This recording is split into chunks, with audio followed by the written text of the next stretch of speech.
नाज़रीन, जिक्र है पाकिस्तान एयरफोर्स का, तो पाकिस्तान एयरफोर्स ने इजराइल के 4 तैयारे मार गिराए। जी, ये मैं इंकशाफ कर रहा हूँ, 4 तैयारे इजराइल के मार गिराए। और उस जंग में अगर कोई इज्जत बची तो वो पाकिस्तान एयरफोर्स की वजह से। ये कहाँ हुआ था, कैसे हुआ, किसने किया, इसकी मैं आपको कहानी बताता हूँ। मियाँ ताहिर, तो ये जो मैं बता रहा हूँ कि इजराइल के तैयारे मार गिराए, तो अगेन इसमें एक और जो बड़ी खबर है वो ये है कि वो सारे के सारे तैयारे फ्रांस के थे, फ्रांस के तैयार बनाए हुए तैयारे थे। एक तैयारा किसी एक यूरोपीय मुल्क का भी था और का। तो ये जो तैयारे हैं, ये 3 तैयारे जो थे वो पाकिस्तान के पायलट ने इजराइल के गिराए, और चौथा भी पाकिस्तान एयरफोर्स के पायलट ने गिराया, वो एक और यूरोपीय मुल्क का तैयारा था। और उस वक्त जब ये, जिस वक्त की मैं ये बात कर रहा हूँ, उस वक्त ये जो लड़ाई थी, ये आप ये समझें कि 90 वर्सेस 10, यानी कि 90 बमुकाबला 10, यानी कि 90 की सलाहियत जिनके पास थी, उनके मुकाबले में 10 की सलाहियत वाले साइड पे पाकिस्तान था। तो ये है असल में बात 1967 की, जिसे अरब इसराइल जंग कहा जाता है। ये जो अरब इसराइल जंग है, इसके नतायज पे थोड़ी सी जाते जाते ज़रूर बात करूँगा, लेकिन इस जंग में ये वाला एपिसोड जो आपने शायद पहले ना सुना हो, वो ये था कि पाकिस्तान के एयरफोर्स के कुछ 3 से 4 पायलट उस वक़्त उर्दन में मौजूद थे इस जंग से पहले, और वहाँ पे ये ट्रेनिंग दे रहे थे। और उस ट्रेनिंग के दौरान ही ये जंग शुरू हो जाती है। मिस्र, शाम, इराक, उर्दन, इनकी जो आर्मीज़ हैं, ये मिल के इनकी जंग शुरू होती है इजराइल के साथ। अब इन ममालिक की आर्मीज़ की जो भी सूरत हाल थी उस वक़्त, लेकिन एयरफोर्स इनके पास बहुत ही बुरी थी, सिवाय एक उर्दन के, जिनके पास कुछ तैयारे और कोई थोड़ी ट्रेनिंग जो थी वो बरतानिया की थी, लेकिन बाकी तमाम मुल्क जो थे वो सोवियत यूनियन, यानी कि रशिया, अब के रशिया और उस वक़्त के सोवियत यूनियन की टेक्नोलॉजी पर थे और उन्हीं की ट्रेनिंग थी। यानी कि आप समझें कि दुनिया की बदतरीन एयरफोर्स इनके पास मौजूद थी। तो वहाँ उस वक़्त मौजूद जो पाकिस्तान एयरफोर्स के पायलट्स थे, उनमें से एक पायलट जनाब, उनको जनाब इसलिए कहूँगा कि वो वाकई इस लायक हैं, वो थे सैफुल आज़म। सैफुल आज़म बाद में उन्होंने पाकिस्तान की तरफ से इंडिया का जहाज़ भी गिराया था, उनको इतने बड़े एजाज़ात हासिल हैं। और फिर ये कि वो बाद में बांग्लादेश एयरफोर्स में चले गए थे। अभी कुछ ही दिन पहले उनकी शहादत हुई है, मौत वाक़या हुई है, इंतकाल हुआ है। तो जो मुजाहिद होता है, जो गाजी होता है, वो जब भी इंतकाल होता है वो शहीद ही होगा।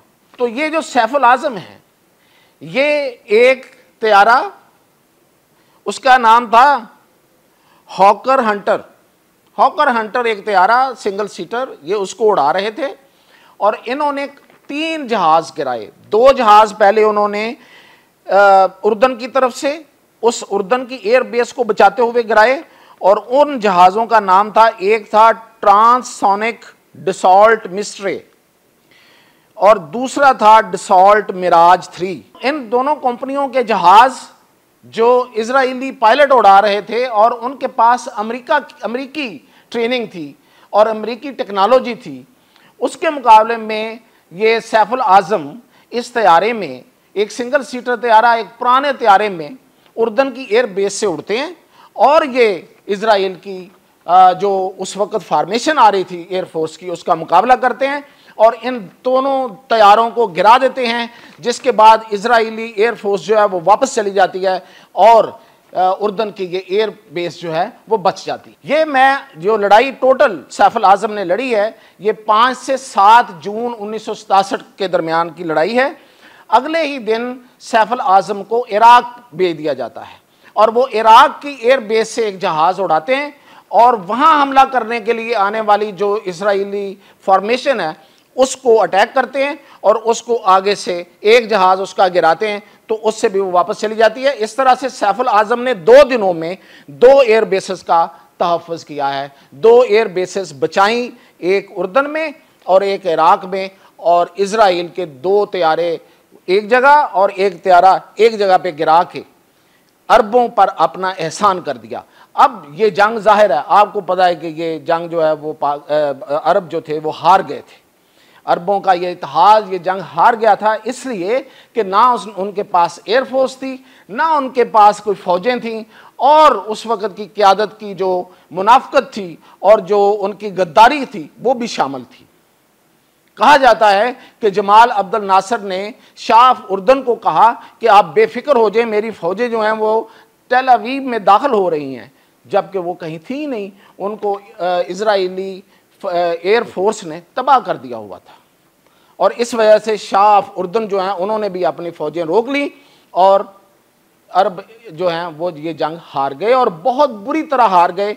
ये उसी जंग के नतीजे में आपको ये पता होना चाहिए कि फिर ये हमें कितना बड़ा नुकसान फ़लस्तीनियों को, मुसलमानों को उठाना पड़ा, कि उसमें कितने इलाकों पर इजराइल जो है वो काबज़ हो गया था।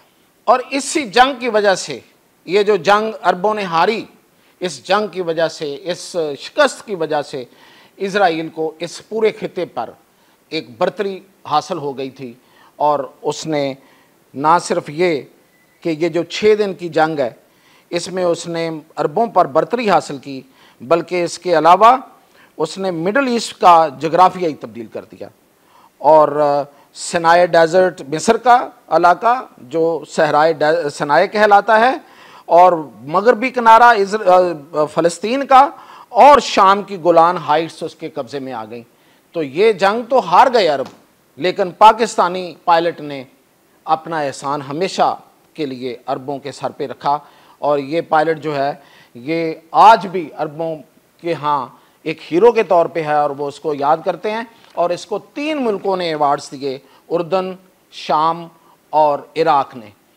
इसके अलावा फिर ये सैफुल आज़म जो हैं ये पाकिस्तानी एयर फोर्स में आए, तो उन्होंने आके यहाँ भी इंडिया के मुकाबले में इन्होंने एक जहाज़ गिराया था। और वहीं पे 1974 में फिर बाद में एक जंग होती है, एक झड़प होती है, जिसे रमज़ान वार भी कहते हैं, रमज़ान वार भी कहते हैं।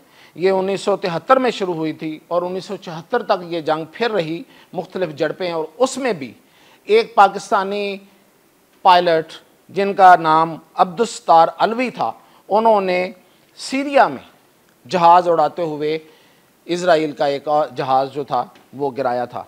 और ये देखें, ये सबसे बड़ा एजाज़ जो पाकिस्तानी पायलट्स ने हमेशा अपने पास रखा है कि अपना नुकसान किए बगैर। सैफुल आज़म ने भी 3-0 के साथ, यानी कि कोई नुकसान अपनी तरफ का नहीं होने दिया, और उनके 3 जहाज़ गिराए, 2 एक जगह पे, एक जगह पे। और ये जो अब्दुस्तार अलवी हैं, इन्होंने भी जहाज़ जो है वो 1-0 से गिराया। तो ये एजाज़ पाकिस्तानी एयर फोर्स हमेशा अपने पास रखती है। और पाकिस्तानी एयर फोर्स ने अपना सिक्का कब से मनवाना शुरू किया और कहाँ कहाँ मनवाया है वो भी मैंने आपको बता दिया, और इजराइल को भी धूल चटा चुका है। इसलिए इजराइल जब भी कभी पाकिस्तान के बारे में सोचेगा तो वो सैफुल आज़म का नाम उसके जहन में ज़रूर एक दफ़ा कल बुलाएगा। और इसके अलावा तो बहुत कुछ है उसके लिए सोचने के लिए। ये थी अपडेट, तक मज़ीद के साथ फिर हाज़िर।